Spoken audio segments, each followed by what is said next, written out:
Што за секта цара, прарока і былога зэка прыйшла ў Беларусь з Расіі? З кім сустрэўся Лукашенка і як набліжаныя да яго персанажы зарабляюць мільёны даляраў на роўным месцы? Вітаем, сябры! Гэта наша Ніва і зараз мы ўсё вам раскажам. У Беларусі з'явілася новая праблема расійскага паходжання. Гэта таталітарны культ былога зэка ў турэмных масцях, які аб'явіў сябе царом, прарокам і патрыярхам адначасова. Секта называецца Расійская праваслаўная царква «Царская імперыя» і кіруе ёй 41гадовы расіянін Леонід Уласаў, які цяпер называе сябе Засімам. Ён мае некалькі судзімасцяў, у тым ліку сядзеў 9 гадоў за групавы разбой.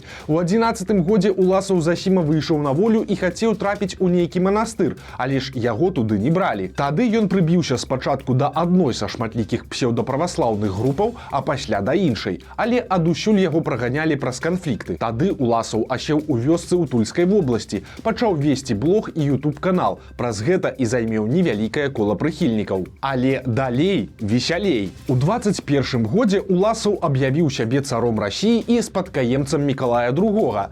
Тады ж ён пачаў раздаваць сваёй пастве тытулы. Аднаго з іх, да прыкладу, аб'явілі мітрапалітам і вялікім князем усёй Малдавіі. Пачаўся і своеасаблівы бізнес. Уласаў заявіў, што ў яго ёсць вадзічка Феадосія Каўказскага, якая утрымлівае ў сабе кроплю крыві Ісуса Хрыста. Маўляў, той, хто будзе яе піць, не патрапіць у пекла. Ваду рассылалі па пошце ўсім ахвотным, само сабою, за грошы. Пару месяцаў таму Уласаў назваўся прарокам Іллём. Свайго сябра і паплечніка Аляксандра ён прызначыў праайцом Енохам. Згодна з адной з трактовак біблейскага апакаліпсісу, яны мусяць вярнуцца з неба на зямлю ў апошнія дні, якія, па словах Засімы, ужо наступаюць. Прызначаная і прыкладная дата – 2028 год. Увогуле, ідэя Засімы Уласава – гэта зборнік усіх магчымых псеўдаправаслаўных забабонаў, канспіралагічных тэорый і проста лухты. Ён выступае і супраць расійскай праваслаўнай царквы і супраць Пуціна, але па нечаканай прычыне. Сектантаў пераконваюць, што Беларусі і Расіі не існуе. Ёсць трыедзіная Русь, якой кіруе быццам бы сам Уласаў Засіма. Дарэчы, пры уступленні ў секту людзі мусяць прыносіць прысягу Засіме як імператару і клянуцца служыць яму да апошняй кроплі крыві. Пры гэтым Уласаў – гэта неадукаваны чалавек у турэмных татуіроўках з устаўнымі металічнымі зубамі. Ён аматар выпіць і нават свае пропаведзі часам запісвае пад градусам, але яго адэптаў гэта не засмучвае. Яны працягваюць верыць ва уласаўскую бязглуздзіцу, напрыклад, у пластыры з чыпамі і сусветную яўрэйскую змову. Гучыць гэта можа і смешна, але на самай справе ўсё даволі сумна, бо прыхільнікі Уласава Засіму паціху з'яўляюцца і ў Беларусі. Яны ўжо аб'ядноўваюцца і перабіраюцца ў вёскі. Пакуль вядома, што прыхільнікі Уласава базуюцца ў вёсцы Кайкі гарадоцкага раёна Віцебскай вобласці і пасёлку Езярышча непадалёк. Яшчэ адна большая абшчына ёсць на Гарадзеншчыне паміж Скідзелем і Мастамі, і ў ёй ёсць нават свой епіскап. Прычым кажуць, што хутка да беларускіх уласаўцаў прыедзе папаўненне з Расіі. Вядома, што людзей у секце запалохваюць байкамі пра апакаліпсіс і апошнія часы, прымушаюць выкідваць пашпарты і іншыя дакументы, забараняюць працаваць афіцыйна і звяртацца да дактароў. А таксама людзей пераконваюць прадаваць маёмасць, а ўсе грошы аддаваць кіраўнікам секты. Колькі ўсяго беларусаў трапілася на кручок, дакладна невядома. Падобна, што ў тыя вёскі перабраліся ўсяго пару дзесяткаў чалавек, але ж відэа так званых пропаведзей Уласава і яго паплечнікаў глядзяць тысячы. Ролікі лёгка можна знайсці ў адкрытым доступе. Каналы секты, у адрозненні ад каналаў журналістаў, ніхто не прызнае экстрэмісцкімі. На іх дзейнасць проста не звяртаюць увагі. Так што, пакуль беларускія сілавікі шукаюць чарговыя каментары пра Лукашэнку і маніторыць каналы апазіцыі, у іх пад бокам прарастае сапраўдная, а не выдуманая бяда. Сакрэтная планёрка Лукашэнкі. Сёння ён сабраў кіраўніцтва сілавога блока на чарговую нараду. Там былі старшыня КДБ Церцель, міністр абароны Хрэнін, дзяржсакратар Рады бяспекі Вальфовіч і кіраўнік разведкі Купрыянюк. Па словах самого Лукашэнкі гаварылі пра ваенна-палітычныя пытанні, абарону і бяспеку ў цэлым, а таксама пра магчымыя праблемы з краінамі-сябрамі па АДКБ. Падрабязнасцяў, праўда, пакуль няма, але прэс-служба Лукашэнкі падкрэслівае, што даклады сілавікоў былі пад грыфам сакрэт. канкрэтна. Але можна меркаваць, што гаварылі таксама і пра будучыя выбары. Учора Лукашенко вызначыўся з датай і падпісаў адпаведны указ. Адзіны дзень галасавання прызначаны на 25 лютага. Тады пройдуць выбары дэпутатаў у парламент і мясцовыя саветы. Пасля 2020 года Лукашенко і яго паплечнікі вельмі хвалююцца, што любыя наступныя выбары могуць зноў прывесці да масавых пратэстаў. Таму, магчыма, гэта і стала адной з тэмаў размовы з сілавікамі.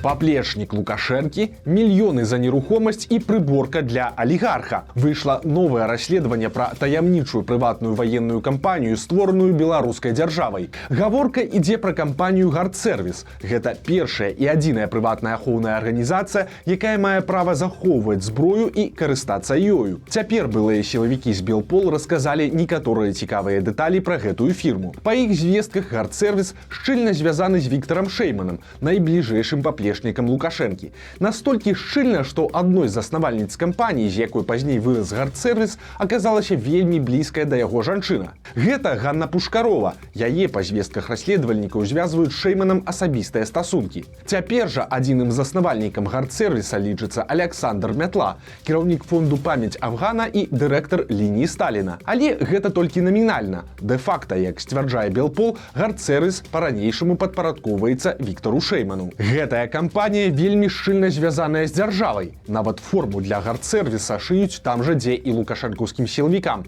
а дакладней у гомельскай жаночай калоніі нумар 4. Агулам у «Гардсервісе» налічваецца 64 чалавекі, 9 з іх адміністрацыя. Кіраўнікі гэта былыя сілавікі, падпалкоўнікі запасу, якія атрымліваюць заробак у 4000 рублёў. Стралкі, якіх па дакументах 11 чалавек, зарабляюць у разы менш, аклад ад 1100 да 1400 рублёў. На кампанію зарэгістраваны неблагі арсенал. Гэта 39 пісталетаў, 3 аўтаматы Калашнікава і некалькі карабінаў. Ахоўваюць жа работнікі «Гардсервіса» пакуль толькі ўсяго 2 кліентаў. Першы гэта той самы Віктар Шэйман. Калі верыць Белполу, ён плаціць за паслугі аховы па 45 000 рублёў штомесяц апошнія 2 гады. Другі кліент таксама набліжаны да Лукашэнкі. Гэта бізнесмен і мільянер Аляксей Алексін, чые табакеркі цяпер распіхалі па ўсёй Беларусі.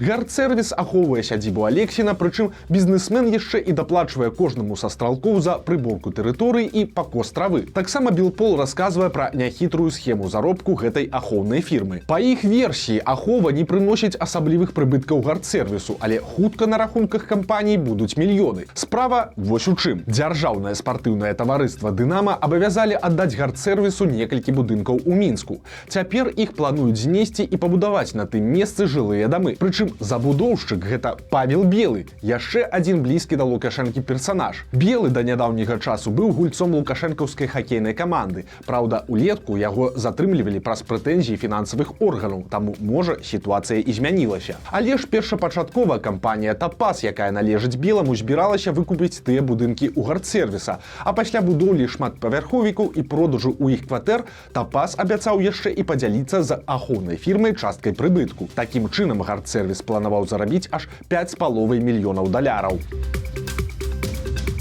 Пакуль блізкія да Лукашэнкі людзі на роўным месцы зарабляюць мільёны даляраў, прапаганда працягвае ухваляць яго як бязлітаснага змагара з карупцыяй. Цяпер за тэму ўзяўся Ігар Тур, верны чалец лукашэнкаўскага пула і чалавек, які з гонарам называе сябе прапагандыстам. Логіка ў Тура чаканая. Лукашенко добры, яго падначаленыя не вельмі. Таму, маўляў, з падначаленымі можна абыходзіцца як заўгодна. Но все же лучшая эмоция для госуправления, как я считаю, это страх, с которым, если не переборщить, то конвертируется он в исполнительность и дисциплину. Прычым у сваіх разважаннях Тур даходзіць да ўжо зусім крыважэрнага абсурду. Тут залишние усякие комментары, просто послухайте сами. И вот это уже, как говорится, на подумать, не значит ли это, что в последнее время пытаться растащить страну стали как-то сильнее?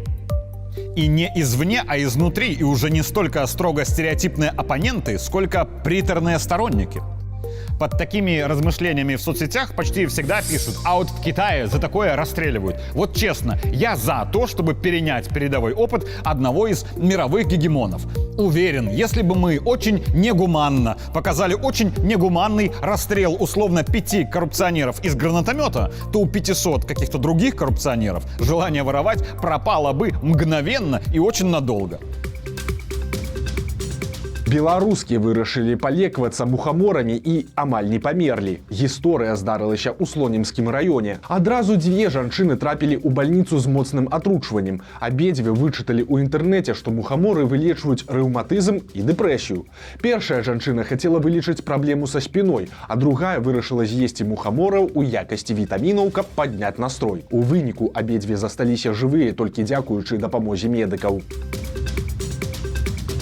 Сілавікі зноў стралялі ў чалавека. Учора мы распавядалі гісторыю з Рэчыцкага раёна. Там міліцыянты застрэлілі п'янага мужчыну з паляўнічай стрэльбай. Наступная трагедыя здарылася ў Крупскім раёне. Да сілавікоў паступіла інфармацыя, што ў адным з дамоў вёскі Вялікі лес знаходзяцца ўзброеныя людзі. Супрацоўнікі АМАПу і губазіку ламануліся ў хату, дзе знаходзіўся 60гадовы мужчына з двума сынамі. Бацьку са старэйшым сынам скруцілі, але малодшы 19гадовы хлопец, як сцвярджаюць сілавікі, выйшаў з двума нажамі і выказаў пагрозы. Ён праігнараваў і патрабаванне міліцыянтаў пакласці зброю на падлогу і папераджальны стрэл у паветра. Тады сілавікі адкрылі агонь на паражэнне. Хлопец паранены і цяпер ён знаходзіцца ў бальніцы. Пра яго стан нічога не вядома, як невядома і тое, ці была ў хаце іншая зброя, акрамя тых нажоў.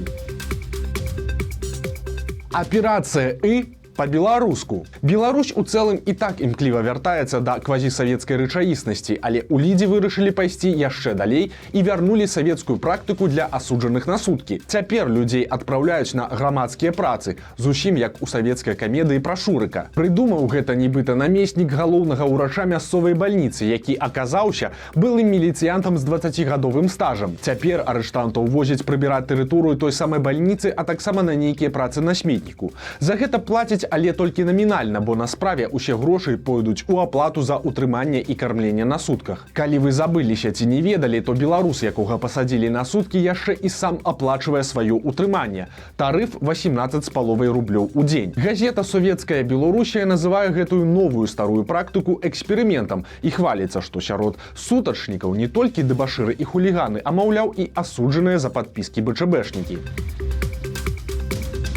Хутка Новы год, а значыць, што актывізуюцца і навагоднія махляры. Бываюць і такія. Схема ў іх простая. У соцсетках ствараюць старонку, дзе прапануюць вельмі прыгожыя навагоднія ялінкі. У кліента просяць перадаплату, маўляў, спачатку частку грошай, а пасля дастаўка. Само сабою, калі чалавек плаціць, то ніхто яму ялінку не вязе. Махляры перастаюць выходзіць на сувязь, а чалавек застаецца і без грошай, і без святочнага дрэва. Так што будьце вельмі пільныя. Калі прадаўцы камунікуюць толькі праз асабістыя паведамленні, не хочуць даваць нумар тэлефона, настойваюць на перадаплаце, прычым абавязкова на картку, гэта вельмі верагодныя прыкметы махляра. Лепш пашукайце ялінку ў якім-небудзь іншым месцы. Вось такія навіны аўторка. Подписывайтесь на канал, ставьте лайки альбо дизлайки и выказывайте свои заўвагі ў каментарах. И, конечно, читайте нашу Ниву, глядите нашу Ниву и любите Беларусь. Сустрэнемся завтра.